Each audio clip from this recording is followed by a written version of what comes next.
Assalamualaikum warahmatullahi wabarakatuh.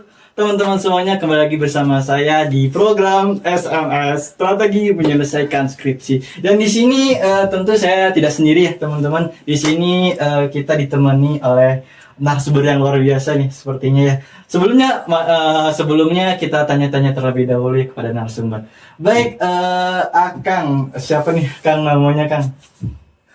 Boleh perkenalkan diri terlebih dahulu Kang? Oke, perkenalkan, aku M. Akbar Al-Ghifari, biasa dipanggil Aki, mahasiswa UIN Sunan Gunung Jati Bandung.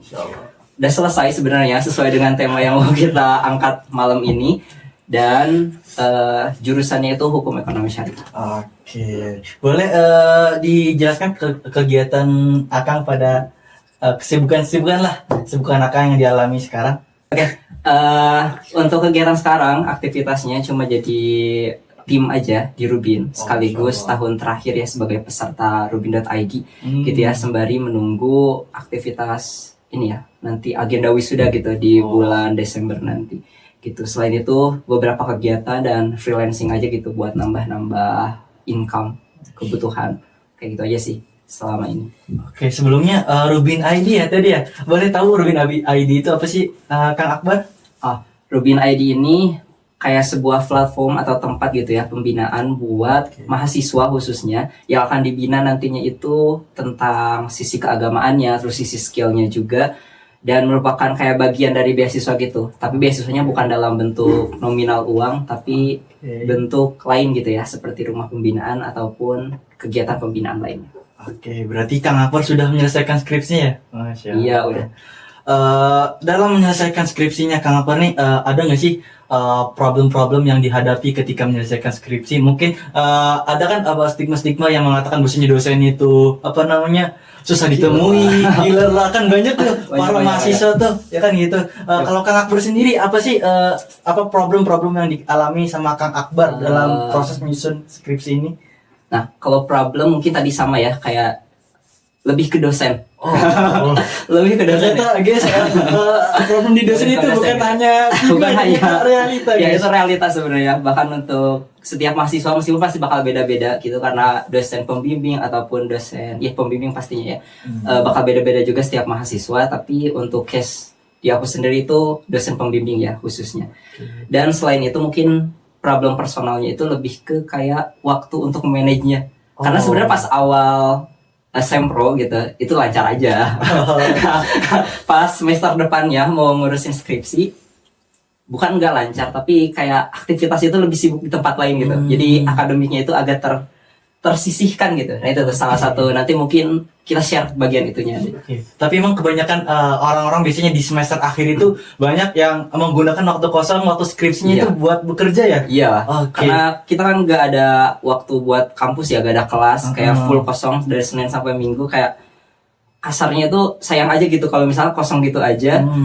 Tapi ya bagusnya sambil skripsian gitu. Tapi alhamdulillahnya selama keberjalanan itu skripsi tetap jalan meskipun tadi problemnya ada, dan alhamdulillah tuntas juga. Oke Kang Akbar, tadi kan Masya Allah Kang Akbar ngejelasin ya problem-problemnya, karena emang ternyata problem dari dosen teh realita adanya gitu. Tapi saya sedikit mau nanya nih sama Kang Akbar, dari perjalanan dari Kang Akbar UP sampai selesai menyelesaikan skripsi, apa sih tips dari Kang Akbar nih, cara atau time manajemennya gitu dari Kang Akbar sendiri, bagaimana Kang?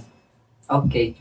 Kalau buat time management dan mungkin alur atau perjalanan dari UP sampai akhir gitu ya kasarnya, sebenarnya kayak agak cukup panjang dan tersendat dan terganggu gitu di tengah-tengahnya gitu.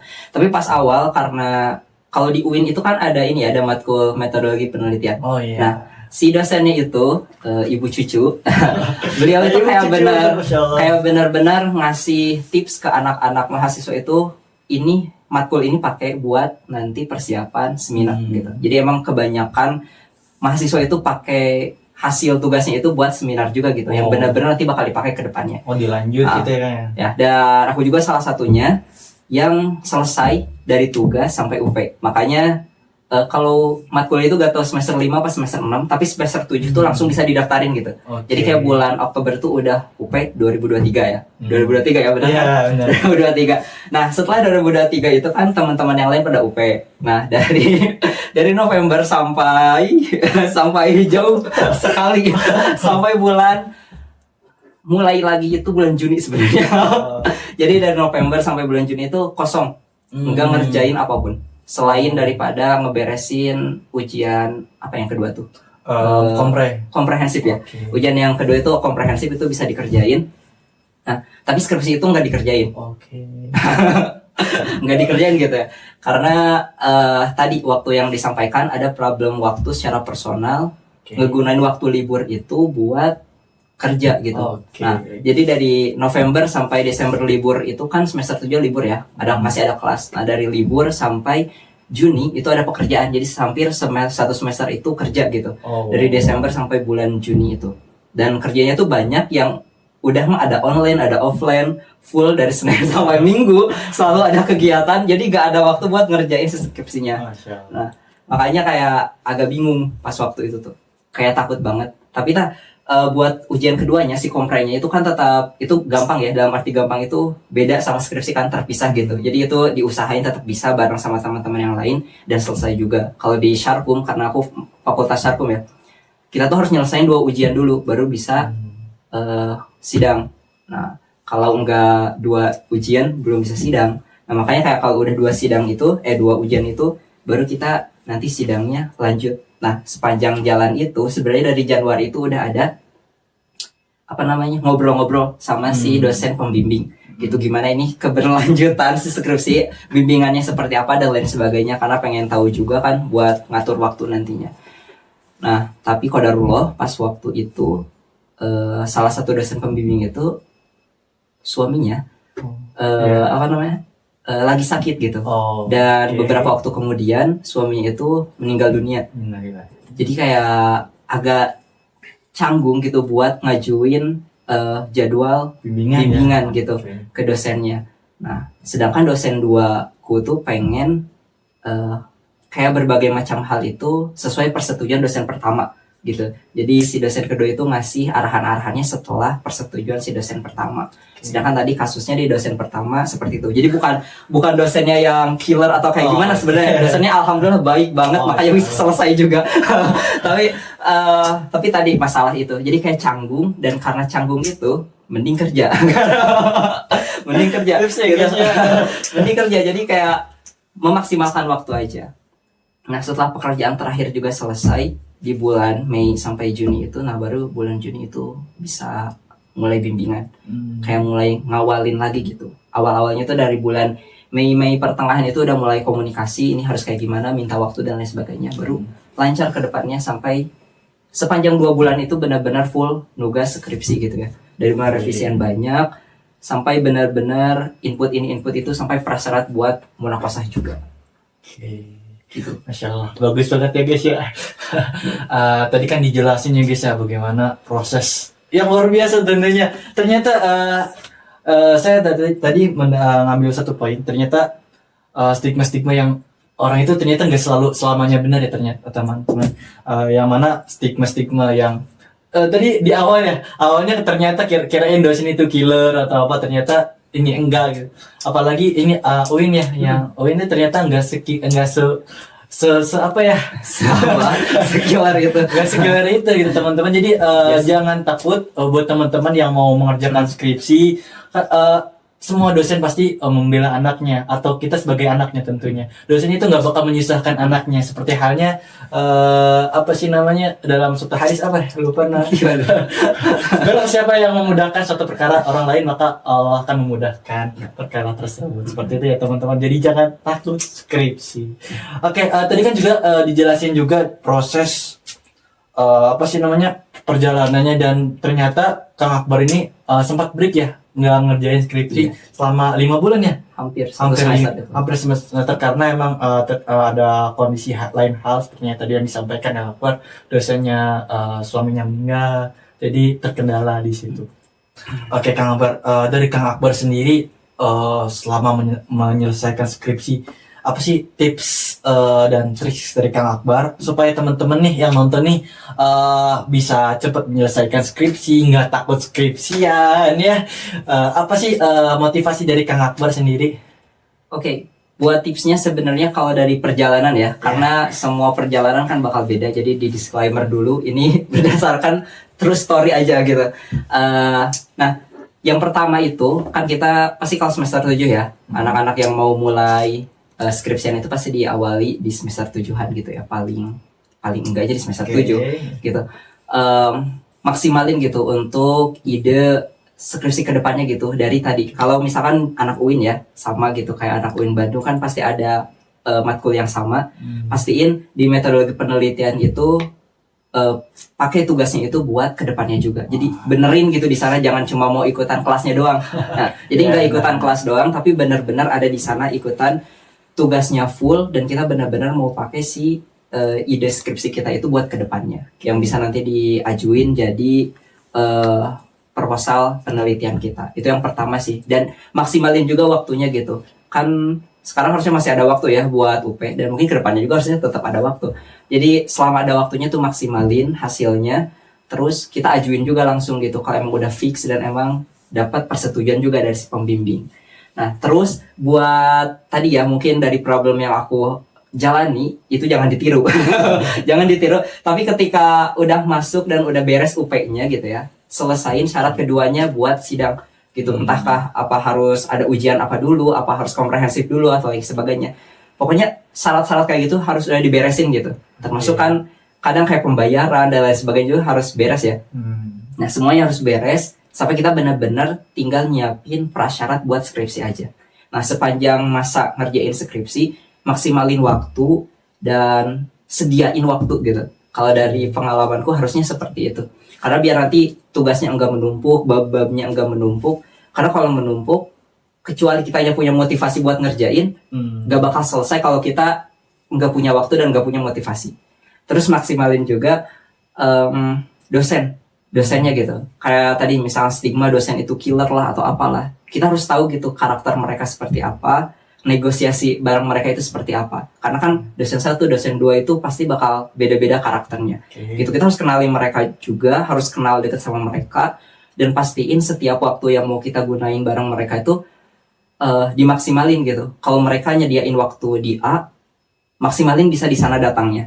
Kalau kitanya nggak bisa, sampaikan gitu. Jangan kayak lost communication-nya. Lost communication-nya dia kayak enggak, kedepannya itu gimana lagi gitu. Karena si dosen tuh kalau kitanya lost communication atau kontaknya nggak ada gitu, mereka gak bakal nanyain kita karena kita yang kayak butuh ya. mereka gitu. Mereka juga kayak gak kenal mungkin ke kita, karena apalagi kalau di kasusku itu kan 2 dosen tersebut tuh gak pernah mengampu gitu di matkul apapun gitu. Jadi gak kenal gitu sebelumnya, baru pertama kali bertemu tuh di bimbingan aja. Jadi selalu maksimalin itu, karena si dosen pun atau kita bisa ngasih opsi bertemu di lain waktu gitu.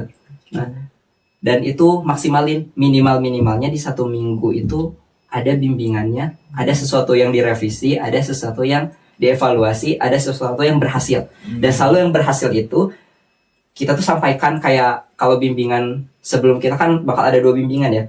Bimbingan yang hasilnya kita dan nanti yang baru gitu. Jangan kayak kita revisi A, misalnya dosennya minta revisi A, kita revisi aja tapi kita nggak nyiapin yang baru juga. Bagusnya kita nyiapin ini di ACC misalkan, dan ini diajuin. Jadi nantinya minggu depannya kita beresin yang ini dan kasih yang baru. Langsung ngajuin ya kayak gitu. Kalau kita udah fix, nantinya yang salah-salah dan lain sebagainya, kurang-kurang, beliau-beliau pasti bakal ngekoreksi itu. Kayak gitu sih. Luar biasa teman-temannya tadi disampaikan strategi-strategi yang beliau sampaikan. Ada pertanyaan lagi Kang Akbar nih, bukan pertanyaan sih, mungkin tips kepada teman-teman nih yang sekarang masih ngerasa males skripsi, masih takut sama dosen. Apa sih tips dari Kang Akbar biar nggak males skripsi gitu Kang Akbar? Oke, kalau buat nggak males sebenarnya itu penyakit diri ya. Kalau males itu kan penyakit diri gitu, nggak bisa kita minta motivasi orang lain kalau kitanya nggak menerima. Nggak bisa juga gitu, nggak bakal berubah. Jadi emang harus kesadaran diri, apakah tugas-tugas skripsi ini sebagai jembatan kita bisa lulus ya dari jenjang S1 ini tuh sesuatu yang memang mau kita usahakan atau enggak. Karena kan pasti ya ada di kelas itu yang benar-benar ambis beres, ada juga yang terbelakang gitu, bahkan kayak matkul-matkulnya juga belum selesai misalkan kayak gitu. Nah, gimana caranya kita bisa memotivasi diri itu dari ngelihat tingkah mereka atau jalan mereka gitu atau gerak mereka gitu. Karena kalau secara dirinya kita udah sadar merdeka gitu ya, dalam arti mereka yang udah berjalan jauh dari kita itu jadi motivasi tersendiri buat kita pasti bakal jalan kalau kita juga mau menyelesaikannya. Jadi yang pasti kesadaran diri itu penting gitu, karena motivasi dari orang lain gak bakal masuk kalau kitanya juga nggak sadar atas motivasi itu. Jadi harus dari diri sendirinya juga, dan seberapa penting juga sih tugas akhir ini buat kita masing-masing. Nah, terus tadi yang keduanya itu di bagian kan banyak stigma-stigma yang dosen gila itu Kang Akbar. Bagaimana sih cara ngilangin apa sih namanya pemikiran-pemikiran bahwasanya dosen itu killer gitu Kang Akbar? Iya. Karena kan ada istilah juga tak kenal maka tak sayang ya. Pasti ya bener banget. kalau kita nggak kenal sama dosennya, kita juga gak bisa sayang sama dosennya, dosen juga gak bisa ngasih perhatian ke kita gitu. Karena kita harus ngejar ya, kasarnya itu dalam arti ngejar di sini itu buat kaitin ikatan kita sama si dosen pembimbing gitu, agar semua alur kita yang membutuhkan dosen pembimbing itu berjalan semestinya gitu. Jangan sampai kayak pemikiran-pemikiran tadi kayak dosen killer lah, dosennya susah lah dan lain sebagainya. Itu pasti bakal balik lagi ke diri kita sendiri. Seberapa effort, udah seusaha apa, seikhtiar apa kita udah menghubungin mereka. Karena di tengah perjalanan sebenarnya kalau kita benar-benar dapat dosen yang seperti itu dan emang benar-benar dari dosennya sendiri yang nggak bisa menjaga diri, menjaga sikap gitu ya, gitu kitanya udah benar-benar effort, kita bisa ajuin itu kan ke kaprodi atau ke siapapun, ke fakultas gitu untuk penggantian dosen pembimbingnya kalau kita mau benar-benar. Nah, jadi kalau kitanya udah benar tapi ternyata stigma dosen tadi itu emang benar-benar terjadi ya di realitanya, dosennya susah dan lain sebagainya, ya kita bisa ajuin berdasarkan bukti-bukti yang ada. Jadi secara diri sendirinya sebenarnya emang kitanya harus merdeka gitu ya, dalam arti kayak jangan sampai kitanya diem aja ngehadapin atau menerima keadaan gitu. Jadi kan kadar sabar itu kan bukan hanya diem pasrah gitu ya, tapi kita ada usahanya gitu buat menyelesaikan sesuatu. Jadi kalau misalkan dosennya seperti itu, kita ajukan. Tapi kalau dosennya bisa kita bisa kita komunikasikan bareng gitu ya, enak komunikasinya dan sebagainya, kita maksimalkan setiap komunikasi itu gitu. Dan selalu maksimalkan dengan negosiasi kita gitu, entah di waktu dan lain sebagainya. Oke, terima kasih Kang Akbar sebelumnya. Masya Allah teman-temannya tadi sedikitnya pencerahan. Bukan sedikitnya, emang banyak banget pencerahannya kita pada pertemuan kali ini. Mungkin untuk terakhir Kang Akbar mau saya sendiri ya minta closingnya, statementnya dari Kang Akbar sendiri, Kang Akbar. Oke, buat closing statement atau mungkin kata-kata terakhir ya buat teman-teman yang lagi berjuang sama tugas akhirnya, khususnya buat semesteran 7 atau mahasiswa akhir gitu ya kasarnya. Silahkan maksimalkan setiap waktu yang ada selama itu kesempatannya masih ada ke kita, waktunya juga masih tersedia buat kita gitu. Pastikan kita juga prioritaskan gitu apa yang mau kita dahulukan gitu, dan pastikan kalau kita mau mengakhirkan atau ngasih prioritas belakang gitu buat tugas akhir ini, kita juga udah punya waktu di mana harus ngerjainnya, ada target di mana harus selesai. Jangan kita mau kerja atau mau ngelakuin apa dulu tapi tugas akhirnya terbengkalai nantinya. Jangan sampai kayak gitu.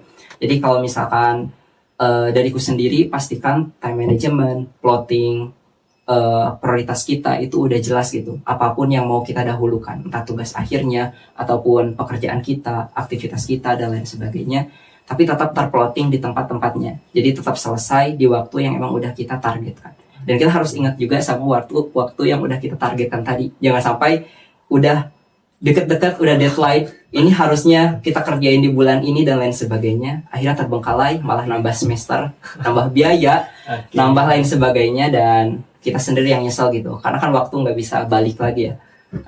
Oke, terima kasih Kang Akbar udah menemani kita pada malam hari ini yang luar biasa ya teman-teman. Satu pertanyaan terakhir deh Kang Akbar. Skripsi itu mudah atau susah Kang Akbar? Sebenarnya ini balik lagi ke apa yang kita teliti. Tapi skripsiku sebenarnya gampang ya. Bahkan aku ngerasa ketika ngerjain di akhir, harusnya ini selesai di awal gitu. Udah wisuda dari awal tahun gitu kasarnya. Dari bulan-bulan awal itu harusnya udah wisuda gitu. Jadi sebenarnya susah gampangnya itu sesuai dengan apa yang kita pilih, apa yang kita teliti, dan gimana kita terlibat di dalamnya gitu. Sejauh apa kita mampu terlibat di dalamnya. Kalau dalam satu kata Kang Akbar, Skripsi iya. mantap Pak. Oke, baik, terima kasih teman-teman yang udah menonton podcast kita pada malam hari ini ya, di podcast SMS atau strategi menyelesaikan skripsi. Jangan lupa open the book ya, open the apa sih namanya? Open the book. Oke, sorry. Jangan lupa open the book ya teman-teman, yang bagi mahasiswa tentunya yang yang ingin menyelesaikan skripsi, jangan malas baca buku karena tingkat literasi kita juga harus ditingkatkan juga kalau kita mau cepat-cepat menyelesaikan skripsi. Oke, sampai jumpa di lain pertemuan teman-teman. Goodbye. Assalamualaikum warahmatullahi wabarakatuh.